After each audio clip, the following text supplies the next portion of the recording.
Bom, então, pessoal, tendo em vista que a gente não teve encontro essa semana por conta das festividades de Nossa Senhora da Saúde, e tendo em vista que o próximo assunto a ser tratado seria o sacramento da confirmação, do crisma, e que depois de analisar a leitura do catecismo desse tema, eu observei que não seria algo tão complexo, assim, teria tantos questionamentos. Eu resolvi gravar essa aula sem ser ao vivo, com a presença de todos, para que no próximo encontro, no final do mês de agosto, a gente já consiga entrar no tema central do nosso catecismo, né? Que é o tema da Eucaristia. Então, a gente vai tentar dar um pouco de agilidade ao nosso grupo de estudos, gravando essa aula do sacramento da confirmação, que não é um ponto muito extenso do nosso catecismo, e a gente vai conseguir dar esse passo a mais, economizando aí um encontro que seria perdido por conta dos motivos já explicados, né? Então a gente vai começar aqui o sacramento da confirmação, ou crisma, né? Lembrando sempre que a gente está na segunda sessão do capítulo, na segunda parte do catecismo, né? Segunda parte do catecismo, que trata dos sacramentos. E essa segunda parte é dividida em duas sessões. A primeira introdutória, falando sobre a graça, falando sobre assuntos preparatórios para entrar diretamente nos sacramentos. E a gente já viu o sacramento do batismo, e agora nós entramos no artigo 2º, que é o sacramento do crisma, né, da confirmação. E o sacramento da confirmação começa no parágrafo 1285. E ele diz assim: com o batismo e a Eucaristia, o sacramento da confirmação constitui o conjunto dos sacramentos da iniciação cristã. A recepção deste sacramento é necessária para a plenitude da graça batismal. Pelo sacramento da confirmação, são mais perfeitamente vinculados à Igreja, enriquecidos com uma força especial do Espírito Santo e, deste modo, ficam mais estritamente obrigados a difundir e a defender a fé por palavras e obras como verdadeiras testemunhas de Cristo. Então, existe esses sacramentos da iniciação cristã, quer dizer, da introdução na vida cristã, né? Que o primeiro, assim, obviamente, é o sacramento do batismo, e em seguida, fazendo aquela análise com a vida biológica, né, nós precisamos de um fortalecimento desse organismo espiritual que foi criado com o batismo, né? E esse sacramento seria a confirmação, ou o crisma, né? E esse sacramento, junto com a Eucaristia, que é um alimento diário, né, ou no nosso caso mais ordinariamente semanal, né, nas missas dominicais, que vai nos permitir essa nutrição do organismo espiritual. As duas formas de alimentar o nosso organismo espiritual é por via dos sacramentos, né, especialmente da Eucaristia, e por via da oração. Mas a gente vai tratar aqui especificamente do sacramento do crisma, que é esse fortalecimento, esse robustecimento do organismo espiritual, que vai nos preparar para quê? Para difundir e defender a fé. Difundir observando aquele mandamento de Jesus no final do Evangelho de São Mateus, né? Quando ele diz, né? Ide, ensinar e fazer discípulos, né? Ou seja, difundam a fé, difundam o que eu ensinei, né? E defender a fé quando nós formos questionados, né? Especialmente pelas heresias, que já houve diversas vezes, perseguições por via do Estado, né? Perseguições do Império Romano, perseguições por governos protestantes, governos comunistas que negam a fé, e a gente deve estar fortalecido, né, para defender a fé nesses ambientes de questionamento, né? E defender como? Né? O parágrafo 1285 diz, né? Por palavras, ou seja, defender de forma argumentativa, né, e explicativa, descritiva, enfim, de forma que a gente explique os fundamentos da nossa fé, né? E por obras, né? Por obras, fazendo coisas, né? Fazendo coisas ofensivas, vamos dizer assim, propositivas, né? Ofensiva no sentido de você se dispor a propor algo para alguém que não conhece a fé ou que está atacando, né? E por obras defensivas também, né? E, inclusive pelo testemunho até mesmo do martírio em graus extremos, né? Como aconteceu desde o início do cristianismo e ainda acontece hoje em dia, né?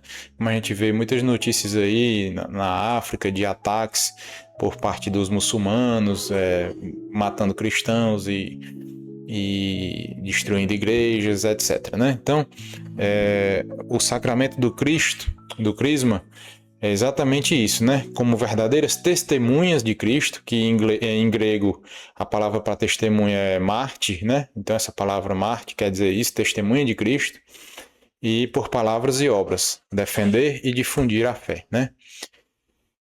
E a gente vai caminhando aqui para o 1286. No Antigo Testamento, os profetas anunciaram que o Espírito do Senhor repousaria sobre o Messias esperado, em vista da sua missão salvífica. A descida do Espírito Santo sobre Jesus foi o sinal de que ele era o que havia de vir, de que era o Messias, o Filho de Deus. Concebido pelo poder do Espírito Santo, toda a sua vida e toda a sua missão se realizam numa comunhão total com o mesmo Espírito Santo que o Pai lhe dá sem medida, né? Então, o catecismo está nos mostrando aqui a raiz veterotestamentária, ou seja, do Antigo Testamento, a respeito do crisma, né? Então, Isaías, lá no capítulo 11, vai dizer que o Espírito do Senhor repousaria sobre o Messias, né? Em vista da sua missão salvífica, né? Que é exatamente a missão de nosso Senhor Jesus Cristo, né? E no caso na ocasião do batismo de Jesus, lá no Rio Jordão, no começo do Evangelho de São João, ele vai dizer isso, né? Que o Espírito desceu sobre Jesus em forma de uma pomba, etc. E nesse momento é o sinal de que Jesus é o Messias, o ungido, né? Que essa palavra Messias quer dizer isso, ungido pelo poder do Espírito Santo, né? 1287. Ora, esta plenitude do Espírito não devia permanecer unicamente no Messias, devia ser comunicada a todo o povo messiânico. Está lá em Ezequiel e no Evangelho de São João, os primeiros capítulos, primeiros versículos do capítulo 3. Repetidas vezes, Cristo prometeu esta efusão do Espírito, promessa que cumpriu primeiro no dia da Páscoa e depois. Só um segundo. Primeiro no dia da Páscoa e depois de modo mais esplêndido no dia de Pentecostes. Então, primeiro no dia da Páscoa, né? Capítulo 20 de São João, versículo 22, quando Jesus ressuscitado aparece aos discípulos e diz, né? Recebei o Espírito Santo e sopra sobre eles, né? E depois, no modo mais esplêndido, no dia de Pentecostes, né? Quer dizer, uma semana depois, quando o Espírito Santo desce sobre todos eles no cenáculo, né? Cheios do Espírito Santo, os apóstolos começaram a proclamar as maravilhas de Deus. E Pedro declarou que esta efusão do Espírito Santo era o sinal dos tempos messiânicos, né? Corroborando a cultura do Antigo Testamento que a gente acabou de falar, né? Aqueles que então acreditaram na pregação apostólica e se fizeram batizar, receberam por seu turno o dom do Espírito Santo. Está lá nos Atos dos Apóstolos, né? 1288. A partir de então, os apóstolos, para cumprirem a vontade de Cristo, comunicaram aos neófitos, pela imposição das mãos, o dom do Espírito para completar a graça do batismo. Esse ato da imposição das mãos é importante, que está descrito lá nos Atos dos Apóstolos, né? É por isso que na Epístola aos Hebreus se menciona entre os elementos da primeira instrução cristã a doutrina sobre os batismos e também sobre a imposição das mãos. Hebreus capítulo 6, versículo 2. Então, é importante que para nós, esse ato da imposição das mãos do bispo, aquele catecúmeno que vai receber aquele neófito que vai receber o sacramento do crisma, o ato da imposição das mãos é essencial, na verdade, né?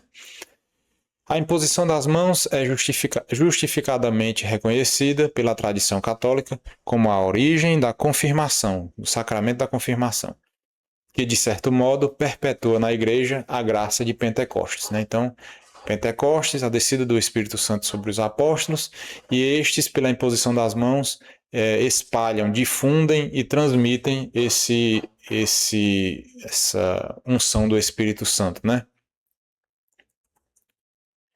E aqui tem uma citação, né, dos Atos dos Apóstolos. Quando os apóstolos que estavam em Jerusalém ouviram dizer que a Samaria recebera a palavra de Deus, enviaram-lhe Pedro e João. Quando chegaram lá, rezaram pelos samaritanos para que recebessem o Espírito Santo, que ainda não tinha descido sobre eles. Apenas tinham sido batizados em nome do Senhor. Então, impunham-lhes as mãos e eles recebiam o Espírito Santo. Então, isso é interessante, né? Porque, assim, nós sabemos e vimos, né, com a leitura dos parágrafos referentes ao sacramento do batismo, que quando a gente é batizado, nós recebemos vários dons de Deus, né? Nós recebemos as virtudes teologais, fé, esperança e caridade. Nós recebemos também os dons do Espírito Santo, né? Todos, né?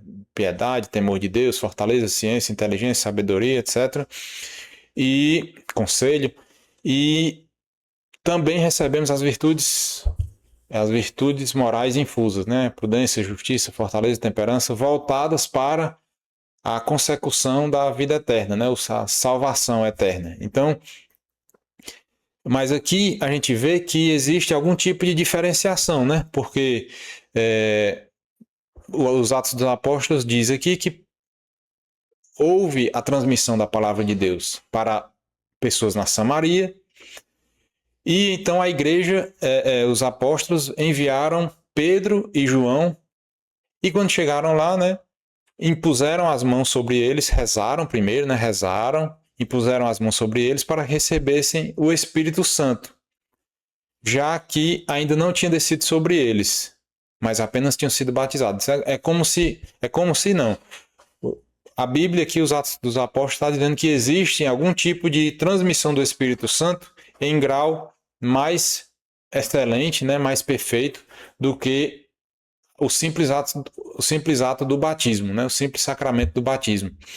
Então aqui está justificando pelas Sagradas Escrituras a presença de um outro sacramento, ou seja, de um outro rito que os apóstolos mesmos fizeram sobre essas pessoas da Samaria, para que eles recebessem em plenitude o Espírito Santo, né? Então, é interessante a gente observar isso aqui. Por quê? Porque a gente recobra a definição dos sacramentos, né? Que são sinais visíveis da graça invisível, instituídos por Cristo, né? Para a nossa salvação. Então, pelos méritos de Cristo, né? Ele transmitiu isso aos apóstolos, né? E em seguida os apóstolos fizeram práticas que foram reconhecidas pela igreja como esses sacramentos. Então, o ato da imposição das mãos para uma transmissão mais plena do Espírito Santo, mesmo depois do cristão ser batizado, foi reconhecido desde sempre, está lá nos Atos dos Apóstolos, né, no começo do livro, lá no capítulo 8. Então está bastante solidificado esse nosso entendimento católico dos sacramentos e especificamente do sacramento da confirmação, né? 1289. Bem cedo, para melhor significar o dom do Espírito Santo, se acrescentou à imposição das mãos uma unção com óleo perfumado que chama-se crisma, né? Esta unção ilustra o nome de cristão, que significa ungido, e que vai buscar a sua origem no próprio nome de Cristo, aquele que Deus ungiu com o Espírito Santo.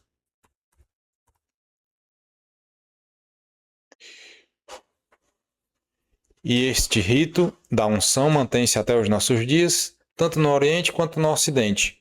No Ocidente, o nome de confirmação sugere que este sacramento confirma o batismo e, ao mesmo tempo, consolida a graça batismal. Então, é como se, né, a gente percebe aqui que, cristão, Christos, em grego, quer dizer ungido.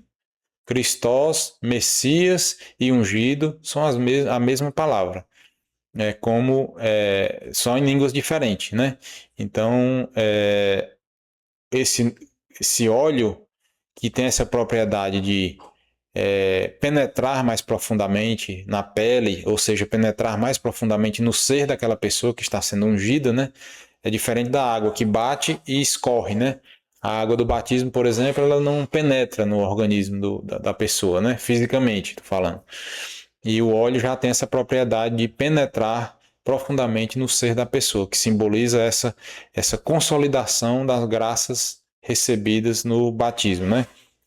Então, por isso que no Ocidente, aqui no nosso rito latino, esse sacramento recebe essa denominação de confirmação, né?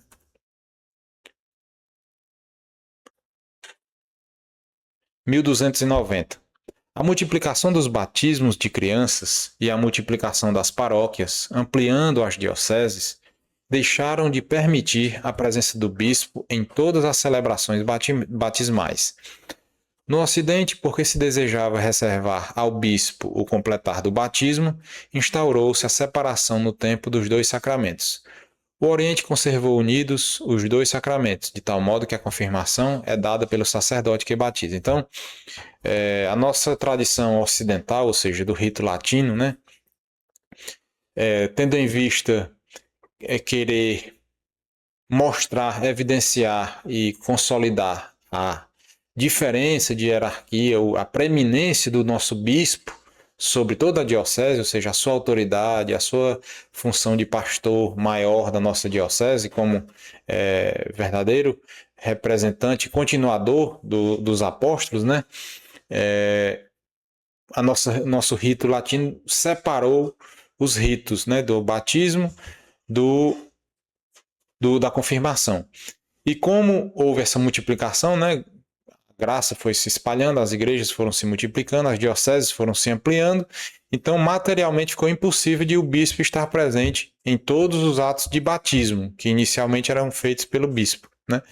E para não perder essa dignidade, ou não se deixar fraquejar na mente dos fiéis essa dignidade, porque se de repente você deixa o bispo lá, na sua diocese, lá na sua sede episcopal, né? E os sacerdotes podem fazer tudo, podem batizar, podem crismar, podem excomungar, pode fazer tudo.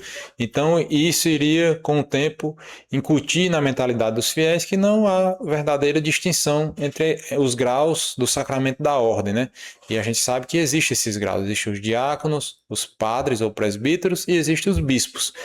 Então, para manter mais presentes, porque como a gente sempre vê no nosso núcleo de estudos, né? Nós somos seres humanos compostos por corpo e alma, né? Então a gente precisa desses substratos materiais, de ver, de palpar, de ouvir as coisas, para que aquilo penetre de forma mais efetiva na nossa inteligência, na nossa alma, né? Então, a sabedoria da nossa igreja ocidental decidiu separar, né, esses dois sacramentos, ou seja, os presbíteros batizavam as crianças e quem quer que fosse nas suas paróquias, e se separava um momento específico e solene para que o bispo pudesse vir naquela paróquia e fazer e executar o sacramento da confirmação, né? Que é isso que acontece até hoje nas nossas paróquias por todo o mundo, né? 1291. Um costume da Igreja de Roma. Uma dupla unção com o Santo Crisma. A unção já é feita pelo sacerdote ao neófito ao sair do banho batismal e é completada por uma segunda unção feita pelo bispo na fronte de cada um dos novos batizados, né? Então, se a gente lembrar, durante o batismo, o padre, o sacerdote vai ungir, fazendo o sinal da cruz com o óleo naquela criança, né? E essa segunda unção é feita pelo bispo na fronte, ou seja, na testa do neófito, né? Para que haja essa diferenciação do sacramento do crisma, né? Então, a primeira unção com o santo crisma, feita pelo sacerdote, ficou ligada ao rito batismal e significa a participação do batizado nas funções proféticas, sacerdotal e real de Cristo. Se o batismo é conferido a um adulto, há apenas uma unção pós-batismal, a da confirmação. Então, no batismo de adultos, né, o adulto ali é batizado com a água e em seguida o crisma através da unção com o óleo, né? 1292, né? Exprime com maior nitidez a comunhão do novo cristão com seu bispo, garantia e servidor da unidade da sua igreja, da sua catolicidade e da sua apostolicidade. E assim a ligação com as origens apostólicas da Igreja de Cristo, como eu acabei de falar, né? Exprime com maior nitidez a comunhão do novo cristão, ou seja, daquele que acaba de receber o sacramento, com o seu bispo, que é a autoridade maior na sua diocese, né? Confirmando essa tradição católica, ou seja, universal. Todos os bispos participam desse poder conjuntamente da sua apostolicidade, né? Ou seja, da sua ligação com o tempo apostólico, pela continuação da sucessão apostólica, né? 1293. No rito deste sacramento, convém considerar o sinal da unção, e o que essa unção designa e imprime, o selo espiritual. A unção, na simbologia bíblica e antiga, é rica de numerosas significações. O óleo é sinal de abundância e de alegria, purifica e torna ágil. Existe a unção dos atletas e lutadores. É sinal de cura, pois suaviza as contusões e as feridas e torna radiante de beleza, saúde e força. Então a gente vê tudo isso, né? A simbologia do óleo, né? O óleo é uma coisa que permanece mais tempo, que penetra mais profundamente na pele, no corpo da pessoa, né? Então, abundância é alegria, ou seja, abundância porque não é barato. Para produzir óleo é trabalhoso e é caro, né? Você imagina, produzir um óleo de oliva, né? Que é o azeite. Você vai ter que moer aquela fruta, aquele fruto, e vai ter que coar, e vai ter todo um procedimento para purificar aquele azeite. Então existe toda uma participação do ser humano na confecção daquele óleo, né? Não é uma coisa que você encontra na natureza como a água, de forma mais fácil, de fácil acesso, né? Purifica e torna ágil, ou seja, os atletas utilizavam o óleo para ficar mais escorregadios e tal, e ser mais dificilmente capturados pelos seus inimigos, etc. Né? É sinal de cura, né? Porque é utilizado até hoje, né? Se a gente for observar a confecção de pomadas ou de óleos para massagem, né? Eles são justamente tem essa propriedade de óleos para quê? Para que as substâncias contidas ali naquelas pomadas, naqueles óleos, penetre e faça sua ação no corpo do paciente, né, que está doente, naquele lugar. Então você tem uma contusão, uma pancada, você vai passar lá uma pomada à base de menta, etc., de anti-inflamatórios, e aquelas substâncias vão penetrar veiculadas pelo óleo, né? Então o óleo é um veículo de transmissão de alguma coisa, né? A gente pode perceber essa simbologia, né? Justamente quando a gente vê na indústria farmacêutica, existem os veículos, né? Se você for olhar qualquer frasco de remédio, tá lá, o veículo é um líquido fulano de tal, né? E no caso aqui, o óleo é o veículo de transmissão dessas substâncias que efetivamente vão fazer a cura do doente, né? Então o óleo do crisma é um veículo para quê? Para a graça mesma de Deus que vai penetrar, e é a graça que vai agir no cristão ali. Não é o óleo em si, simplesmente, né? Ele é apenas um veículo. 1294. A unção antes do batismo, com o óleo dos catecúmenos, significa a purificação e fortalecimento. A unção dos enfermos exprime a cura e o conforto. A unção com o Santo Crisma, depois do batismo, na confirmação e na ordenação, é sinal de uma consagração. Então, está aqui, ele está mostrando as várias funções do óleo, né, dos óleos diversos, óleo dos catecúmenos, que no batismo vai ser uma purificação e fortalecimento. Na unção dos enfermos também é feita uma unção, né, como o próprio nome do sacramento diz, né, exprime a cura e o conforto, ou seja, esses elementos que a gente acabou de falar sobre o uso medicinal. E a unção do crisma na confirmação e na ordenação é um sinal de uma consagração, ou seja, de uma separação para as coisas santas, né? Ou seja, a confirmação em nós que não somos sacerdotes ordenados, ela serve para nos separar para Deus, ou seja, para nos dar força e coragem e firmeza para que a gente possa defender as coisas sagradas, né? As coisas de Deus. E no caso da ordenação, também é uma separação daquele ser humano, aquele homem ali, que se consagra, ou seja, se separa para servir exclusivamente a Deus, né? 1295. O selo é o símbolo da pessoa, sinal da autoridade, da propriedade sobre um objeto. Era assim que se marcavam os soldados com o selo do seu chefe e também os escravos com o seu dono. O selo autentica um ato jurídico ou um documento e, eventualmente, torna-o secreto, né? Que é a simbologia do caráter, né? Que imprime caráter, né? O selo. Aquele selo distingue aquele objeto que foi selado, né? Para uma determinada finalidade, né? Ou indica que é a propriedade, né? De quem é aquele objeto. Quando a gente carimba um livro nosso, por exemplo, né? Você está imprimindo um selo ali dizendo: esse livro é meu, é do fulano de tal que carimbou. Ou uma marca em um animal, ou essa parte de selar documentos, né? Com aquele anel, né? Os reis antigamente colocavam os documentos secretos ou mesmo documentos oficiais, era derramada aquela cera derretida ali e a pessoa que fosse assinar colocava, imprimia ali o seu anel, né, naquele selo para confirmar que era daquela pessoa. Então esse é o símbolo do selo impresso no cristão pelo sacramento da confirmação, né? O próprio Cristo se declara marcado com o selo do Pai. O cristão também está marcado com um selo. Aí tem uma citação, né? Foi Deus que nos concedeu a unção, nos marcou também com seu selo e depois as arras do Espírito em nosso coração, né? 2 Coríntios.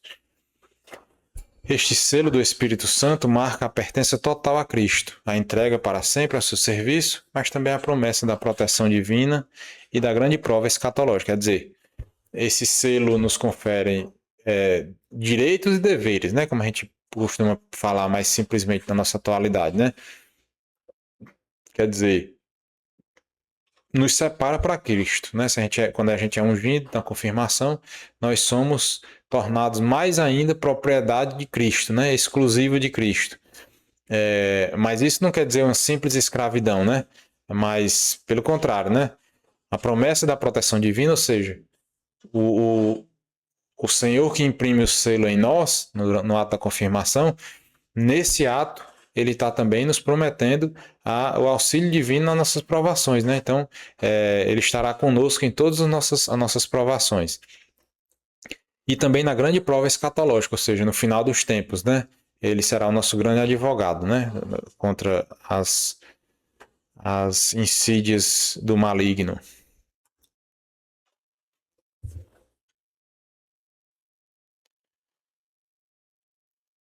Em 1297, a celebração da confirmação. A consagração do Santo Crisma. É o bispo que na Quinta-feira Santa, no decorrer da missa crismal, consagra o Santo Crisma para toda a sua diocese. Então, a consagração desse óleo é feita em um momento bem específico, né? Que é o momento da missa da Quinta-feira Santa de manhã, né? Antes da missa da tarde, que será a missa da ceia do Senhor, né? Da noite. E essa missa é específica para isso, né? O bispo vai consagrar o Santo Crisma, que vai ser utilizado nas cerimônias do sacramento do Crisma em toda a sua diocese, né? Então, é esse momento que garante o óleo do Santo Crisma para todo o ano até a próxima Quinta-feira Santa no ano seguinte, né? 1298. A liturgia do sacramento começa pela renovação das promessas do batismo e pela profissão de fé dos confirmandos. Assim se evidencia claramente que a confirmação se situa na continuação do batismo. No caso do batismo de um adulto, este recebe imediatamente a confirmação e participa na Eucaristia. Quer dizer, quando o cristão já é batizado, né, no início da celebração da confirmação, existe essa renovação das promessas do batismo. Para quê? Para mostrar, evidenciar para nós que precisamos dessa lembrança de que aquele sacramento depende do outro. Como a gente viu lá nas aulas do batismo, a gente viu que o batismo é a porta de entrada na vida cristã que serve para todos os outros sacramentos, né? Para eu ser crismado, eu preciso ser antes batizado. Para eu me casar, eu preciso antes ser batizado. para eu receber a extrema unção, a unção dos enfermos, da mesma forma. Para receber a Eucaristia, da mesma forma. Para receber a ordem, da mesma forma. Então, o batismo é o sacramento sobre o qual todos os outros são assentados no momento da sua execução, né? Mas quando, aqui ainda no 1298, né? Mas quando o batizado é um adulto ali, por exemplo, na vigília pascal, né? Imediatamente no mesmo ato ele recebe a confirmação, né? Pode ser feito assim, e já participa da Eucaristia também na mesma hora, ou seja, ele recebe os 3 sacramentos da iniciação cristã no mesmo ato, né? 1299. O bispo estende as mãos sobre o grupo dos confirmandos, gesto que desde o tempo dos apóstolos é sinal do dom do Espírito. E o bispo invoca a efusão do Espírito Santo. E ele diz, né? Essas são as palavras que são pronunciadas pelo bispo no ato da imposição das mãos sobre o grupo dos crismandos, né? Ou confirmandos, né? Essas palavras em português que terminam com esse final, né? Andos, confirmandos, crismandos, quer dizer aquele que deve ser, né? Então, confirmandos, aquele que deve ser confirmado, né? Aqueles, né? Crismandos, aqueles que devem ser crismados. Venerando, aquele que deve ser venerado. Então, assim sucessivamente. Isso é uma raiz do nosso idioma, que tem a raiz latina, que existe esse tempo verbal aí. Bom, e o bispo vai dizer, né, sobre os crismandos com as mãos estendidas, né? Deus Todo-Poderoso, Pai do nosso Senhor Jesus Cristo, que pela água e pelo Espírito Santo destes uma vida nova a estes vossos servos e os libertastes do pecado. Enviai sobre eles o Espírito Santo Paráclito. Dai-lhes, Senhor, o espírito de sabedoria e de inteligência, o espírito de conselho e de fortaleza, o espírito de ciência e de piedade, e enchei-os do espírito do vosso temor. Né? Por nosso Senhor Jesus Cristo, vosso Filho, que é Deus convosco na unidade do Espírito Santo. Amém. Então, aqui o bispo impõe as mãos sobre os confirmandos, né? E pede ao Pai a efusão do Espírito Santo e todos os seus 7 dons, né? E o rito segue, ou seja, houve uma renovação das promessas batismais, houve a imposição das mãos do bispo sobre os seus confirmandos, né? E segue-se o rito essencial do sacramento, 1300, quer dizer, o rito essencial, ou seja, aquilo que faz o sacramento ser o que ele é, né? Então, o sacramento da confirmação é conferido pela unção do Santo Crisma sobre a fonte, feita com a imposição da mão por estas palavras. Recebe por este sinal o Espírito Santo, o dom de Deus. Né? Então, essa é a fórmula, né, do sacramento do Crisma. Né? Quando o bispo coloca sobre a fronte do crismando, faz a unção com o óleo e diz estas palavras, né? Recebe por este sinal o Espírito Santo, o dom de Deus. Então, é isso que é o essencial do sacramento do Crisma, né? 1301. O ósculo da paz, com que termina o rito do sacramento, significa e manifesta a comunhão eclesial com o bispo e com todos os fiéis.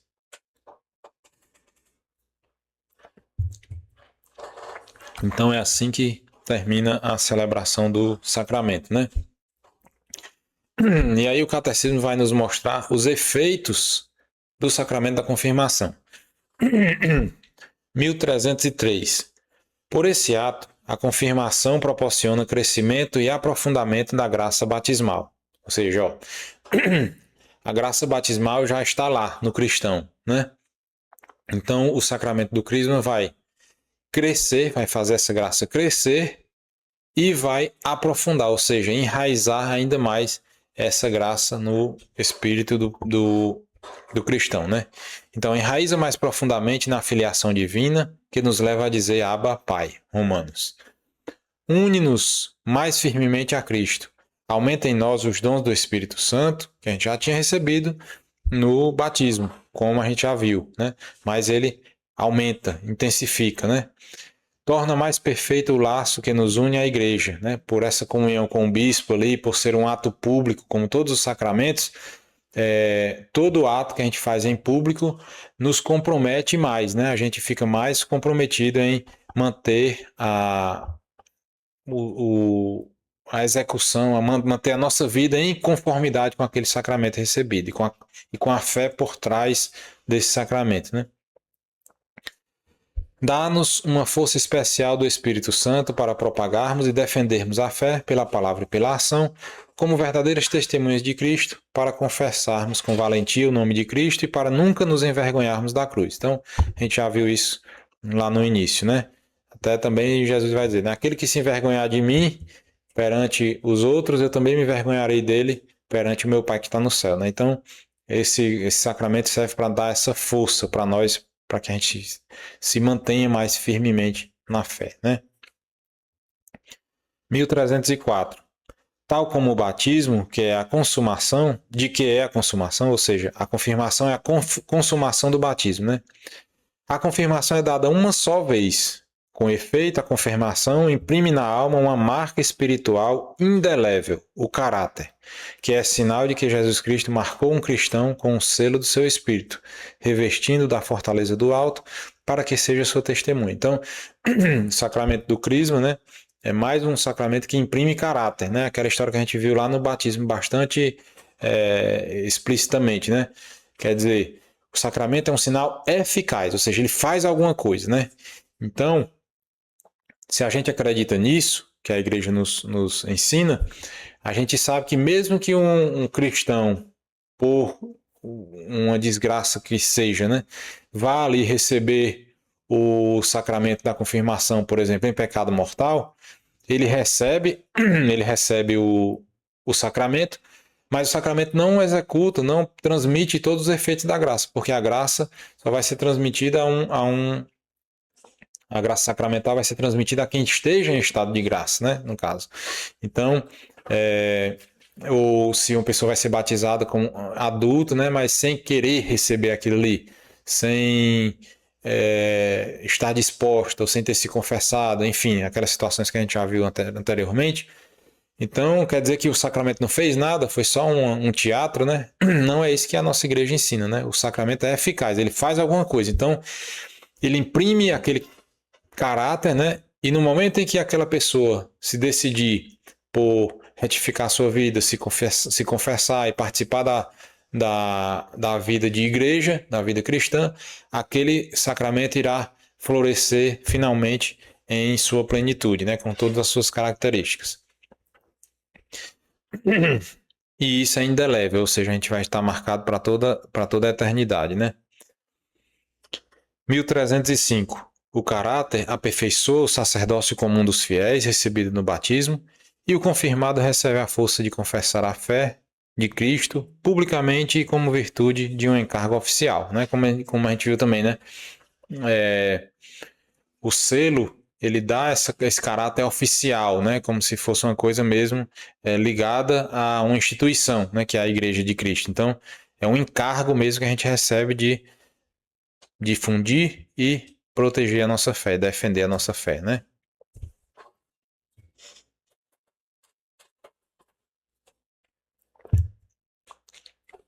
Quem pode receber este sacramento? 1306.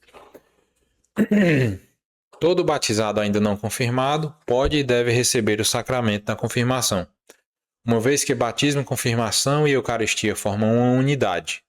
Sem a confirmação e a Eucaristia, o sacramento do batismo fica apenas com a presença do sacramento do batismo, né? A iniciação cristã fica incompleta, né? A gente não recebe toda a plenitude da graça que Cristo nos deixou disponível aí, né? 1307. O costume latino, desde há séculos, aponta a idade da discrição como ponto de referência para se receber a confirmação. Em perigo de morte, porém, devem se confirmar também as crianças, né? Normalmente se faz ali no adulto jovem, né, que já tem essa maturidade intelectual mesmo e já deve ter, né, a gente pensa que já deve ter um caminho de vivência cristã, né, e está pronto para receber aquela confirmação. Mas, assim como o batismo em perigo de morte, as crianças devem ser crismadas, né? 1308. Se por vezes se fala da confirmação como sacramento da maturidade cristã, não deve, no entanto, esquecer-se que a graça batismal é uma graça de eleição gratuita e imerecida, que não precisa de uma ratificação para tornar-se efetiva. Então, assim, quer dizer que o cristão foi batizado e não recebeu a confirmação, ele é um cristão de segunda categoria, por exemplo? Não, né? O batismo é um sacramento que é autossuficiente, né? Ele é efetivo por si só, né? Mas pode ser amplificado, fortalecido, etc, né? Ele não precisa do crisma, né? Cristo não disse lá, né? Cristo disse assim: aquele que crer e for batizado será salvo. Aquele que não crer não será salvo. Mas ele não diz assim: aquele que crer, for batizado, for crismado, será salvo. Ele não diz isso, ele diz só do batismo. Então, apenas o batismo é essencial para a entrada na vida cristã e, em consequência disso, entrar na vida eterna, né? Mas o crisma, assim como o crescimento nas virtudes, o crescimento na graça, na caridade, vai nos dar um aumento da graça santificante e uma possibilidade de usufruir de maior intensidade de felicidade no céu, né? Na glória do céu. 1309. A preparação para a confirmação deve ter, por fim, conduzir o cristão a uma união mais íntima com Cristo e a uma familiaridade mais viva com o Espírito Santo, com a sua ação, com seus dons e seus apelos, para melhor assumir as responsabilidades apostólicas da vida cristã. Desse modo, a catequese da confirmação deve esforçar-se por despertar o sentido de presença da Igreja de Jesus Cristo, tanto a Igreja Universal como a comunidade paroquial. Então, o batismo, ele nos pede conhecimentos de fé mais simples e universais. Por exemplo, né? É que a gente crê que Deus é um só, mas é em três pessoas, que Deus é bom, mas que ele retribui, né? Conforme as nossas obras, né? Retribui com a salvação eterna para quem agir bem e com a condenação eterna para quem o ofender, né? Com o pecado. E nos faz crer os mistérios de Jesus Cristo, né? No batismo. Então, assim, mas na catequese do Crisma já é uma coisa mais aprofundada sobre essas verdades, né? E também essa consciência maior da igreja, né?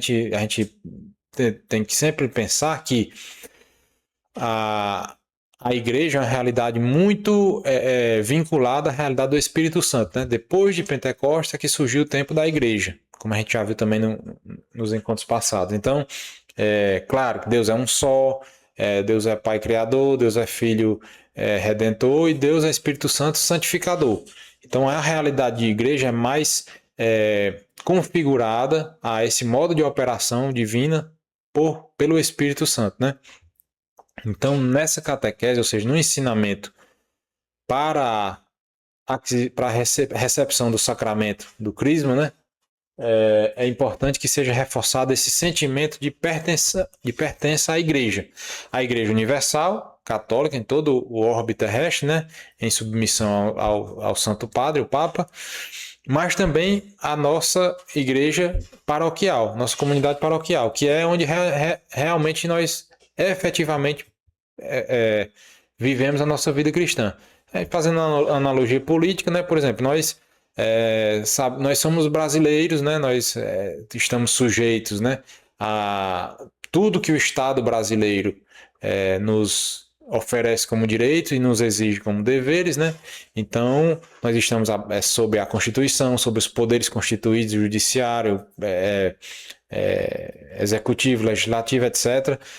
E também nós somos cearenses, né? Nós também estamos submetidos a legislações estaduais.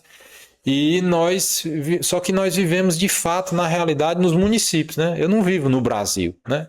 Meu local é aqui, no Tabuleiro do Norte, município, né? Então, a nossa pertença imediata e a nossa interação social mesmo, efetiva, é no município, né? Então, é no município que eu vou trabalhar, que eu vou ter a minha família, que eu vou estudar, que eu vou matricular meus filhos na escola e tal, etc. A minha vida prática mesmo é vivida no município. Então, É isso que o 1309 está dizendo aqui. A gente tem que saber que a gente é brasileiro, existem leis maiores, existem instâncias maiores que nos tutelam e nos obrigam e nos dão também determinados benefícios, mas a vida mesmo, dia a dia, é vivida na comunidade paroquial, né? Paroquial. Então, nós devemos fazer o máximo possível para espalhar a palavra de Deus e defendê-la onde a gente vive, né? Na comunidade paroquial. Então, esse sentimento de pertença e de participação eclesial deve ser bastante reforçado na catequese do Crisma, né? 1310. Para receber a confirmação é preciso estar em estado de graça, a gente acabou de falar. Convém recorrer ao sacramento da penitência para ser purificado. Então, o ideal é que o crismando se confesse, né? Para que ele receba o perdão de seus pecados graves, que porventura tenha cometido, e que esteja em estado de graça para receber efetivamente o sacramento da confirmação. Tanto para a confirmação como para o batismo, convém que os candidatos procurem a ajuda espiritual de um padrinho ou de uma madrinha. É conveniente que seja o mesmo do batismo, para marcar bem a unidade dos dois sacramentos, né? Na prática, a gente talvez não seja tão frequente isso, né? Porque até por muitas vezes por desconhecimento, a gente acaba escolhendo padrinhos de batismo para os nossos filhos com critérios que não são os critérios mais adequados para essa escolha, né? E quando a gente vai para a confirmação, a gente já tem um grau de consciência maior, né? E acabamos escolhendo outros padrinhos, mas isso aqui é o que a igreja está dizendo aqui, que é conveniente, não é necessário, não é obrigatório, né? É só para mostrar essa interconexão íntima entre os dois sacramentos. 1312. O ministro da confirmação, né? Então, o que a gente sabe, né? Desde o começo, todo sacramento tem o ministro, a forma e a matéria, né? Então, isso são elementos essenciais, ou seja, quem é o ministro da confirmação? O ministro da confirmação, o ministro originário da confirmação é o bispo, 1312. 1313. Mesmo que o bispo possa, em caso de necessidade, conceder a presbíteros a faculdade de administrar a confirmação, é conveniente que seja ele mesmo a conferi-la. Os bispos são sucessores dos apóstolos e receberam a plenitude do sacramento da ordem. A administração deste sacramento feita por eles realça que ele tem como efeito unir mais estreitamente aqueles que o recebem à Igreja, às suas origens apostólicas e à sua missão de dar testemunho de Cristo. Então, basicamente, aquilo que a gente falou no início, né? O bispo traz em si, na sua pessoa, marcada pelo sacramento da ordem em grau máximo, né? Que é o máximo grau do sacramento da ordem é o episcopado, né? Ele confere essa maior intimidade entre o crismando, né, que ele vai ser crismado ali, e a sua igreja, né? Mas em caso de necessidade, ele pode conferir ao padre, ao sacerdote que exerce essa função de fazer, né, de celebrar o sacramento do crisma, né? Situações extremas, né? Situação de guerra, situação de comunidades extremamente distantes, ou comunidades que não têm o tempo hábil para ter aquela celebração dos sacramentos de forma organizada e tudo mais. Então, assim, nós vivemos numa realidade, mas existem realidades muito diversas e a sabedoria da igreja sabe reconhecê-las, né? E ajustar, não retirando, claro, o que é essencial dos sacramentos, mas tendo em vista em não privar o fiel daqueles benefícios, daquela graça, daquele sacramento, a igreja reconhece que pode ter essas pequenas modificações em situações extremas, né? 1314. Se um cristão estiver em perigo de morte, qualquer sacerdote pode conferir-lhe a confirmação. Mesma coisa, né? A gente viu que no batismo, né, até um não cristão pode batizar uma pessoa, desde que ele esteja com a intenção de fazer o que a igreja faz, usando a matéria que a igreja usa, né, que é a água, e dizendo a fórmula que a igreja, que Cristo mesmo deixou, né? No caso da confirmação, só quem pode confirmar é um sacerdote ordenado. Então, assim, preferencialmente e ordinariamente o bispo, Mas, em caso que o bispo delegue essa função a um sacerdote num momento específico, numa situação específica, o sacerdote pode crismar. E em perigo de morte, qualquer sacerdote pode conferir a confirmação naquele momento ali para aquela pessoa em perigo de morte. Então existe esse entendimento da igreja, né? Mas um sacerdote, não é qualquer pessoa que pode crismar o outro, né? Então, resumindo, a gente chega aqui ao final do capítulo do crisma, né? E como a gente viu, não tem, a princípio, assim, não tem tanta margem para grandes dúvidas, né? É um sacramento que é muito atrelado ao batismo, né? Que é mais uma intensificação mesmo, né? E a gente vê que é um sacramento importante, né? A igreja diz lá em algum dos parágrafos, né, que todo cristão batizado pode e deve, né? Existe esse verbo lá, deve ser confirmado, deve ser crismado, né? Então é um sacramento que tem um grau de dignidade elevadíssimo como os outros, né? E dentro do resumindo, geralmente eu não leio esses parágrafos do resumindo, porque geralmente são simples repetições, mas eu achei alguns interessantes aqui de serem mencionados, né? Então, 1319.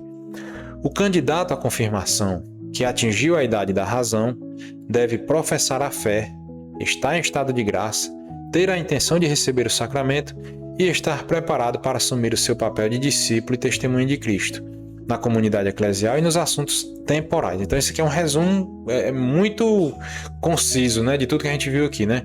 Então, o candidato à confirmação que atingiu a idade da razão, ou seja, já tem as faculdades racionais funcionando perfeitamente. Isso acontece geralmente depois dos 7 anos de idade, em média, né? Mas a gente pede, a igreja orienta que seja feito um pouco mais tarde, né? Então, ele deve fazer o quê?